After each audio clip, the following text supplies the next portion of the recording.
नमस्कार दोस्तों।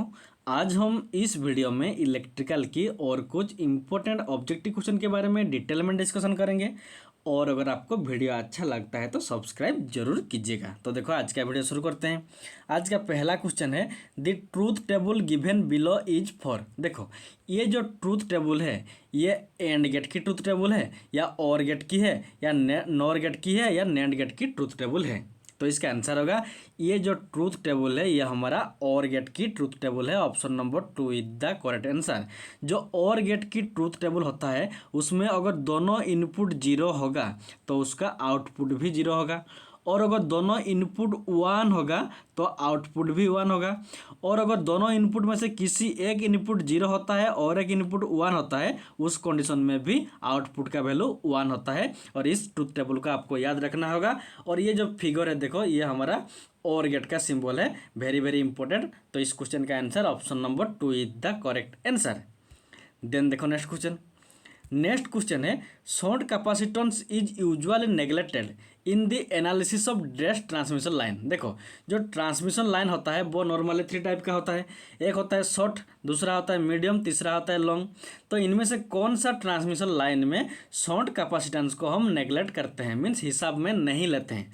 तो इसका आंसर होगा जो शॉर्ट ट्रांसमिशन लाइन होता है, मीन्स जिसका लेंथ 80 किलोमीटर से कम होता है, उस ट्रांसमिशन लाइन को हम शॉर्ट ट्रांसमिशन लाइन कहते हैं। और इस शॉर्ट ट्रांसमिशन लाइन में शॉर्ट कैपेसिटेंस को नेग्लेक्ट किया जाता है। तो option number 1 is the correct answer. तो देखो ये ट्रांसमिशन लाइन में कैपेसिटेंस कहाँ से आता है।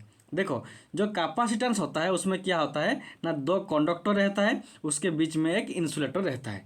और जो ट्रांसमिशन लाइन होता है उसमें भी देखो अगर ये एक कंडक्टर वायर है, ये और एक कंडक्टर वायर है, दोनों के बीच में एयर रहता है, हवा रहता है।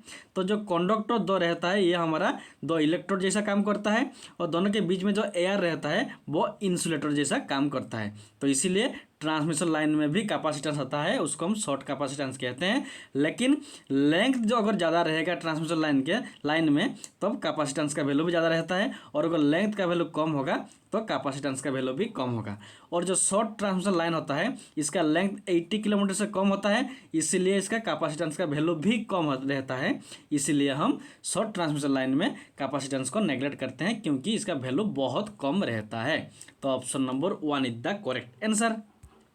देन देखो नेक्स्ट क्वेश्चन है, permissible pH value of water for boiler. देखो जो बॉयलर होता है पावर प्लांट में, जो बॉयलर का यूज किया जाता है, उस बॉयलर में जब हम वाटर को यूज करते हैं, पानी को जो यूज करते हैं, उसका पीएच वैल्यू कितना रहता है, 1 होता है या 7 रहता है या स्लाइटली 7 से ज़्यादा रहता है या 10 होता है। तो इसका आंसर होगा जो बॉयलर होता है उसमें जो हम वाटर का यूज करते हैं उसका पीएच वैल्यू हमारा 7 से थोड़ा ज़्यादा रहता है, slightly more than 7। Option number 3 is the correct answer. देखो ये होता है हमारा पीएच स्केल।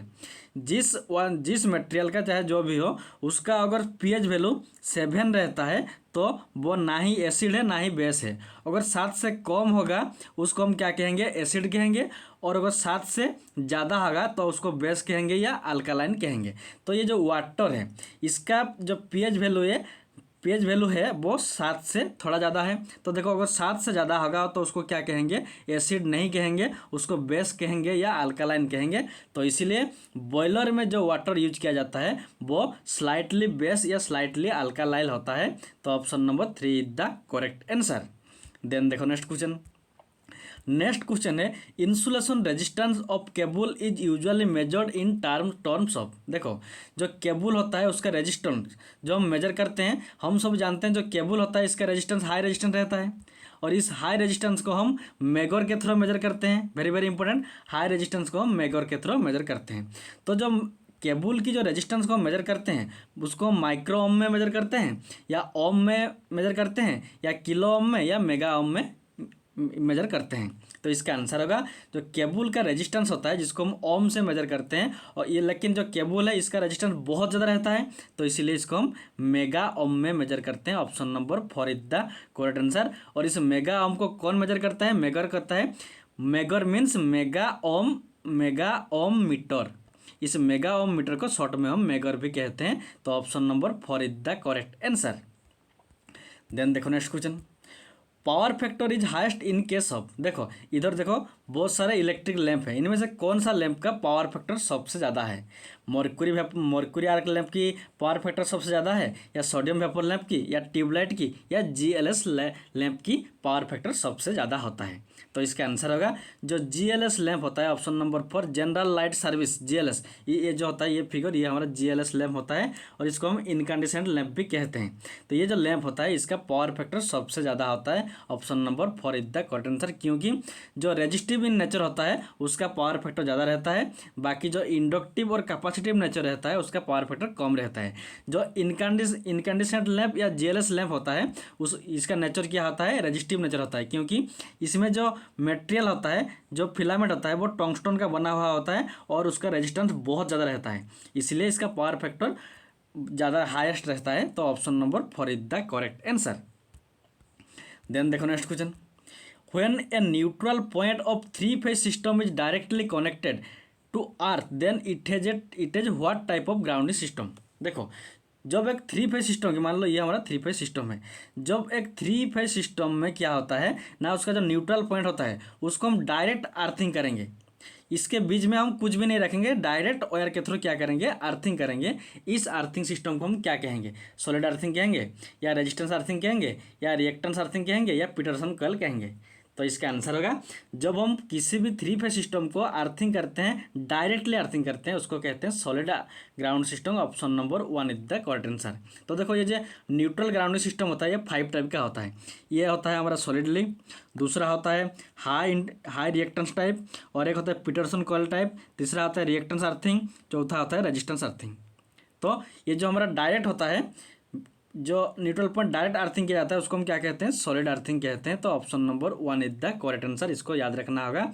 जो न्यूट्रल पॉइंट और अर्थ के बीच में कुछ भी नहीं रहेगा, ना ही इंडक्टेंस मटेरियल कुछ रहेगा या रेजिस्टेंस मटेरियल कुछ रहेगा, कुछ भी मटेरियल नहीं रहेगा, डायरेक्टली कनेक्ट होगा, उसको हम क्या कहते हैं? सॉलिड अर्थिंग कहते हैं। उसके बाद देखो नेक्स्ट क्वेश्चन है, in an interconnected system consisting of a neutral power plant, steam power plant, diesel power plant, which plant can be used as base power plant? देखो क्वेश्चन के मुताबिक जब एक इंटरकनेक्टेड सिस्टम होता है, उसमें मान लो एक इंटरकनेक्टेड सिस्टम है, उसमें न्यूक्लियर पावर प्लांट भी है, स्टीम पावर प्लांट भी है और डीजल पावर प्लांट भी है, तो इनमें से कौन सा पावर प्लांट को हम एक बेस लोड पावर प्लांट के रूप में यूज करेंगे? स्टीम पावर प्लांट को, या डीजल को, या न्यूक्लियर को, या एनी ऑफ द अबव को? तो इसका आंसर होगा जो न्यूक्लियर पावर प्लांट होता है, ऑप्शन नंबर 3, जो न्यूक्लियर पावर प्लांट होता है उसको हम बेस लोड प्लांट के रूप में यूज करते हैं, option number 3 is the correct answer. देखो जो पावर प्लांट होता है वो 2 टाइप का होता है, एक पीक लोड पावर प्लांट होता है, दूसरा होता है बेस लोड पावर प्लांट, जिसको हम 24 आवर यूज करते हैं, 24 आवर यूज करते हैं, वो होता है बेस लोड पावर प्लांट। और जिसको हम सिर्फ पीक आवर में, मीन्स इवनिंग में जब लोड ज़्यादा यूज किया जाता है, जैसे कि 6 PM से लेकर 10 PM के बीच में, इसको हम पीक आवर कहते हैं। इस पीक आवर में जिस पावर प्लांट को हम यूज करते हैं उसको हम पीक लोड पावर प्लांट कहते हैं। तो देखो जो 24 आवर कौन यूज होता है? जो न्यूक्लियर पावर प्लांट होता है इसको हम 24 आवर यूज करते हैं, इसलिए जो न्यूक्लियर पावर प्लांट होता है वो बेस लोड पावर प्लांट होता है। तो option number 3 is the correct answer. Then देखो next question, what are the type of EHT cable, extra high tension cable? Oil fill होता है, या गैस फिल होता है, या एयर फिल होता है, या ऑल ऑफ दिस? देखो जब हाई वोल्टेज के लिए हम केबल को यूज करते हैं उस कंडीशन में क्या होता है? प्रेशर केबल को हम यूज करते हैं। जो प्रेशर केबल होता है वो 2 टाइप का होता है, एक गैस प्रेशर होता है और एक ऑयल प्रेशर होता है। तो जब एक्स्ट्रा हाई टेंशन मीन्स 66 के भी होता है, देखो जो लो टेंशन होता है उसको हम 1 के भी कहते हैं, हाई टेंशन को 11 के भी कहते हैं, और एक्स्ट्रा हाई टेंशन को 33 के भी, ये जो एक्स्ट्रा हाई टेंशन है इसको हम क्या कहते हैं? 66 के भी तो कहते हैं, और इसको हम क्या कहते हैं? ऑयल फील्ड के लिए यूज करते हैं। Option number 1 is the correct answer, very very important. Then देखो नेक्स्ट क्वेश्चन है इन बोलेन एलजेब्रा। देखो जो बोलेन एलजेब्रा होता है उसमें बहुत सारा रहता है। देखो इधर A plus A plus A plus A 5A है, अगर इसको हम ऐड करेंगे बोलियन एलजेब्रा के मुताबिक तो इसका आंसर क्या होगा? 5A होगा, या सिर्फ A ही रहेगा, या N इंटू A रहेगा, या इन्फानाइट होगा? तो इसका आंसर होगा बोलियन एलजेब्रा में क्या होता है? जितना भी A को आप ऐड कर रहे हो लेकिन उसका आंसर क्या आएगा, एक ही ये होगा, option number 2 is the correct answer. और इसके साथ साथ बहुत सारे, जैसे कि 1 + a अगर ऐड होगा तो इसका आंसर ए होगा, अगर 0 × a होगा तो इसका आंसर 0 होगा, 0 × 1 होगा तो 0 होगा। ये आपको बूलियन अलजेब्रा में बहुत सारा फॉर्मूला है, आपको याद रखना होगा। तो इसका आंसर क्या होगा, option number A, option number 2 is the correct answer. Then देखो next question, the average life of high pressure mercury vapour lamp. जो mercury vapour lamp, high pressure mercury vapour lamp होता है, उसका लाइफ कितना होता है, कितना आवर तक वो काम करता है, लाइट देता है, 500 आवर तक, या 1000 आवर तक, 9000 आवर तक, या 20000 आवर तक लाइट देता है। तो इसका आंसर होगा, जो high pressure mercury vapour lamp होता है, इसका लाइफ स्पैन बहुत ज़्यादा रहता है, 9000 आवर, मीन्स 9000 आवर तक ये लाइट एमिट का यूज किया जाता है। तो option number 3 is the correct answer.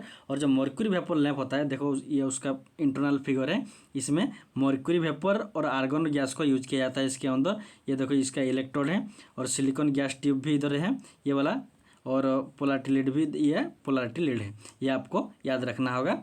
और इसका life span option number 3 is the correct answer. तो आज के लिए इतना ही, थैंक्स फॉर वॉचिंग। और अगर आपको वीडियो अच्छा लगता है तो सब्सक्राइब जरूर कीजिएगा।